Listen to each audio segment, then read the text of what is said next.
দেশে সবকিছু করলাম, বেঁচে গেলেন আপনি, এখন রয়ে গেলাম আমরা, তাও আবার কোথায়? 14 শিখের ভেতরে। হ্যালো মমতাজ, এইসব বলে এখন আর লাভ নেই। অনেক সুযোগ পাইছো তুমি পালানোর জন্য, তুমি পালাও নাই। এখানে আমার কোনো দোষ নেই, বুঝছো আমি কি বলছি? হ্যাঁ, বুঝছি বুঝছি, আপনার কোনো দোষ নেই। এখন আর এগুলা বলে লাভ আছে? আপনার দোষ থাক বা না থাক, আপনার দায়িত্ব ছিল আমাদেরকে সঙ্গে নিয়ে যাওয়া। এমতো সময় আমি আমার নিজের সন্তানকেও নিতে পারতাম না। 10 মিনিট সময় পাইছি, কোন রকমে জঙ্গলে গিয়ে প্লেনে উঠা দিল্লিতে চলে গেছি। একলা একলা দিল্লিতে চলে গেলেন, আর এদিকে আমাদের পেছনে ডিম দিচ্ছে। রিমান্ডে জীবনটা শেষ, এদিকে আবার কত যন্ত্রণা। আর আমার ভাল লাগে না। কেন কেন ভালো লাগে না কেন? তোমার আবার কি হলো? তোমার দেশও তুমি ধরা খাইছো, এখন জেলের মধ্যে তুমি থাকো, সমস্যা কোথায়? ক্ষমতায় গেলে বের করব তোমারে। ভাল লাগে না এই জন্য? নেতা খেতারা তো বাঘের মতো হয়ে গেছে, তাদের বউ নাই বাচ্চা নাই জেলের মধ্যে।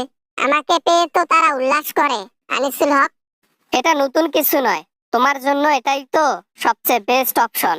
তুমি তো বাইরে থাকাতেও সবার পেট গরম করতা, এখন ভিতরে গেছো সেখানেও এটাই করো। আমার জন্ম কি হয়েছে আওয়ামী লীগের নেতাদের জন্য পেট গরম করা? আমার অন্য কোনো কাজ নাই? বন্দী হয়ে আছি, রিমান্ডের মধ্যে আছি, তা তো আমার কি কোনো ছাড় নাই? ওদেরও জেলের মধ্যে বউ নাই, তোমারও জেলের মধ্যে স্বামী নাই। তোমারও তো ইচ্ছে করে, তুমি তো একজন মেয়ে, তাই না? সেটাই করো যেটা মন চায়। মন আমার কিচ্ছু চায় না। মন শুধু চায় আমাকে কবে বের করবে, কে আমাকে জামিন করবে। আমার মন শুধু এগুলা চায়, কবে বের হব, স্বাধীনভাবে থাকবো। এই স্বপ্নটা দেখিও না মমতাজ, এই স্বপ্ন স্বপ্নই থেকে যাবে, পূরণ আর হবে না।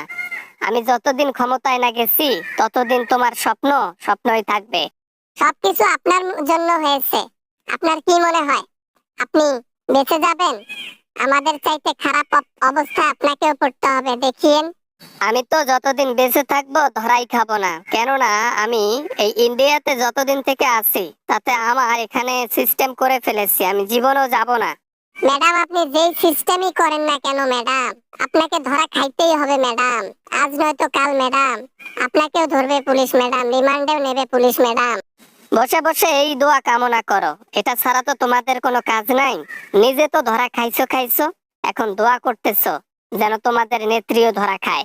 আপনি ধরা খাইলে সেদিন জেলের যতগুলো কয়েদি থাকবে সবাইকে দিয়ে দেব আমাকে, বুঝছেন? আমি সবাইকে দিয়ে দেব, খুশিতে খুশিতে। যেই প্লেটে খাও আবার সেই প্লেটেই হাগো, শরম লজ্জা বলতে কিচ্ছু নাই। আহারে, কি স্বপ্ন দেখতেছে, আমি ধরা খাবো, আমাকে নাকি রিমান্ডে নেবে, হা হা। এখন হেসে নেন, আপনার পতন শুরু হবে সামনের মধ্যে দেখবেন। যখন মোদি ক্ষমতায় থাকবে না, আপনি দিশেহারা হয়ে যাবেন, কুল্লা পেয়ে বাংলাদেশে আসবেন, আর তখনই বাংলাদেশের প্রশাসন আপনাকে ধরে ডাইরেক্ট রিমান্ডে নিয়ে নেবে। কোথায় জানেন? আপনারই আয়না ঘরে। ফাইটা যায় বুকটা ফাইটা যায়। মমতাজ, বসে বসে এই স্বপ্ন দেখো আর নিজের জীবনটা জেলের মধ্যেই কাটিয়ে দাও নাকি? আমাদের তো জীবন শেষ, আমরা এখন পুরো ডকুমেন্ট তৈরি করেছি আপনাদের জন্য। আমরা সবাই মিল হয়ে যত দুর্নীতি আছে সবগুলো তথ্য আকারে দিয়ে দিছি। সবাই, সালমান এফ রহমান, তারপর হবার লাগছে আনিসুল হক, তুমি, যে জুনাইদ আহমেদ পলক, তোমরা সবাই কি একজোট হয়ে এটা করছো নাকি? না করে উপায় আছে? ওইটা করার পর একটু শাস্তি কম দিচ্ছে প্রশাসন, খুব ভাল লাগতেছে। আহা হা হা হা। খুব ভালো করছো, ক্ষমতায় গেলে তোমাদেরকে বের করব না। দেখিও, দেখিও, যখন ক্ষমতায় যাব অন্য নেতাদের নিয়ে দল গঠন করব, তোমাদের আর বের করব না। হ্যালো বন্ধুরা, আশা করি সবাই ভালো আছেন, আমিও অনেক ভালো আছি। ভিডিওটা কেমন লাগছে তা কমেন্ট করে জানাবেন। ভিডিও ভালো লাগলে অবশ্যই একটা লাইক করবেন, আর চ্যানেলে নতুন হয়ে থাকলে অবশ্যই চ্যানেলটি সাবস্ক্রাইব করবেন। দেখা হবে এরকম মজার ভিডিও নিয়ে আবারও আপনাদের সঙ্গে। সবাই ভালো থাকবেন, সবাই সুস্থ থাকবেন। আল্লাহ হাফেজ।